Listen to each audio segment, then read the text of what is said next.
पुन्हा एकदा थेट आपण ही दृश्य पाहतोय आणि ही दृश्य काळा चौकीच्या महागणपतीची. काळा चौकीचा महागणपती अगदी छोट्याशा रस्त्यातून, अगदी छोट्याशा गल्लीतून, एका चाळीतून मार्गस्थ होतो.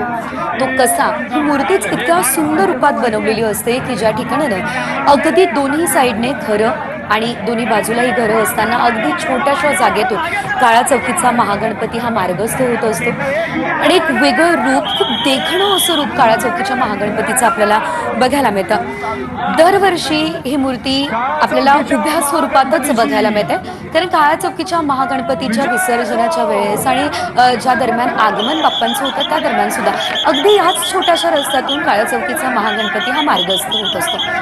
खूप वेगळं असं आकर्षण खरं तर काळ्या चौकीच्या महागणपती संदर्भात आहे, कारण इतक्या छोट्याशा रस्त्यातून बाप्पाला अगदी धक्का सुद्धा न लागता बाप्पाची मिरवणूक निघते आणि मोठी गर्दी या ठिकाणी होत असते. दुसरीकडे दृश्य बघा मुंबईचा राजाची आहे. एकीकडे काळा चौकीचा महागणपती, दुसरीकडे मुंबईचा राजा. हे दोनही बाप्पा आता निघालेले आहेत. विसर्जन मिरवणूक सुरू झालेली आहे. मुंबईच्या रस्त्यांवरती आता गुलाल उधळला जातोय, जल्लोष, आनंद आणि अश्रूसुद्धा. अतिशय भावनिक असा क्षण आहे. 10 दिवस विधिवत पूजा बाप्पाची करण्यात आली, प्रतिष्ठापना झाली, बाप्पाला साकडं घातलं, मनोकामना पूर्ण कर म्हणून सांगितलं, बाप्पासोबत गप्पा मारल्या आणि आता अखेर तो दिवस उजाडला ज्या दरम्यान बाप्पाला आता निरोप द्यावा लागतो. जडंतकरणानं निश्चितच निरोप द्यावा लागतो. बाप्पा काही दिवस अजून थांबला असता तर बरं झालं असतं, असंच प्रत्येक जणाच्या मनात असतं. आणि तरी देखील या ठिकाणी 10 दिवसानंतर अनंत चतुर्दशीला बाप्पाला निरोप हा द्यावाच लागतो.